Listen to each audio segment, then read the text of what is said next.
सुधीर चौधरी आजकल ये नाम काफी चर्चाओं में है।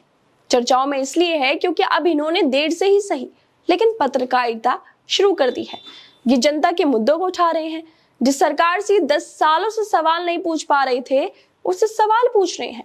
सुधीर चौधरी कभी टोल टैक्स पर सरकार से सवाल करते हैं तो कभी सरकार के भ्रष्टाचार को लोगों के सामने रखते हैं, लेकिन इस बार तो उन्होंने अपनी पत्रकारिता का धर्म निभाते हुए देश की जनता को यह बता दिया कि कैसे देश में गरीबों का खून चूसा जा रहा है, कैसे भ्रष्ट अफसर गरीब लोगों के अधिकारों को मार रहे हैं, घोटाले कर रहे हैं, कैसे कारोबारियों को फायदा पहुंचाया जा रहा है, जिसकी वीडियो भी सोशल मीडिया पर खूब वायरल हो रही है।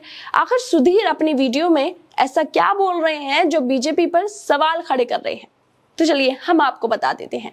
दरअसल आज पूरे देश में वन नेशन वन इलेक्शन की बात हो रही है, लेकिन कैसे इस मुद्दे के बीच गरीबों का हाल बेहाल किया जा रहा है, इसी को लेकर सुधीर वीडियो में बोल रहे हैं कि आज पूरा देश वन नेशन वन इलेक्शन की बात कर रहा है। तब हम आपको वन नेशन वन इलेक्शन के साथ साथ वन नेशन वन करप्शन के बारे में भी बताना चाहेंगे। आरोप है कि छत्तीसगढ़ की सरकार ने इस साल के लिए जिन मुफ्त पुस्तकों को प्रकाशित करवाया उनमें ज्यादातर पुस्तकें सरकारी स्कूलों के गरीब छात्रों तक पहुंची ही नहीं, और ये पुस्तकें छात्रों तक पहुंचने की बजाय कबाड़ के गोदाम में पहुंच गई। सोचिए दोस्तों, जिन गरीब बच्चों को स्कूल में फ्री में किताबें दी जाती हैं, उन्हें देने की जगह कैसे ये किताबें गोदामों में पहुंच जाती हैं, कैसे बेची जाती हैं, कबाड़ खाने में भेज दी जाती हैं ताकि भ्रष्ट अफसर इसका फायदा उठा सके।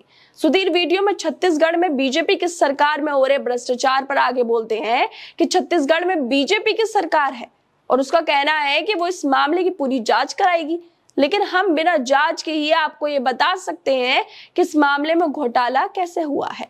असल में ये पुस्तकें अगर गरीब छात्रों को मुफ्त में मिलती तो इससे गरीब छात्रों का तो फायदा होता, लेकिन भ्रष्ट अफसरों को इससे कुछ नहीं मिलता। इसके अलावा इन पुस्तकों को बाजार में बेचना बहुत मुश्किल था क्योंकि इसमें फंसने का डर था सबसे ज्यादा, और इन पुस्तकों पर साफ साफ लिखा भी है कि किताबें बिक्री के लिए नहीं है, इन पर लिखा है नोट फॉर सेल, और ये सरकारी स्कूलों के छात्रों के लिए छापी गई हैं।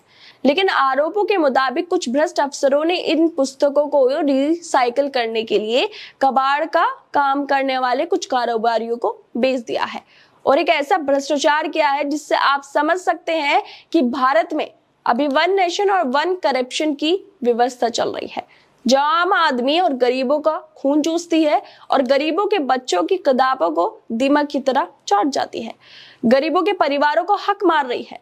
सुधीर वीडियो में साफ साफ बोल रहे हैं कि छत्तीसगढ़ में बीजेपी की सरकार है, लेकिन कैसे गरीबों का खून चूसा जा रहा है, कैसे गरीब बच्चों के हकों को मारा जा रहा है और कारोबारियों को फायदा किया जा रहा है ताकि गरीब का बच्चा कुछ पढ़ लिख ना ले। पहले ही देश में गरीबी हो रही है, भुखमरी हो रही है, लेकिन जो गरीब के बच्चे शिक्षा लेना चाहते हैं, पढ़ना चाहते हैं, उनको भी छत्तीसगढ़ में बीजेपी की सरकार में पढ़ाई से महरूम किया जा रहा है। किताबों को बच्चों तक पहुंचाने की जगह कबाड़ खाने तक पहुंचाया जा रहा है।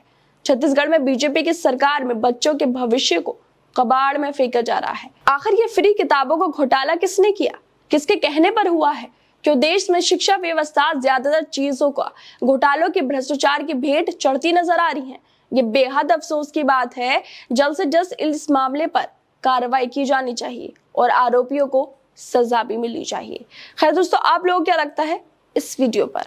हमें अपनी राय जरूर दें और बाकी तमाम खबरों को देखने के लिए जुड़े रहिए हमारे साथ।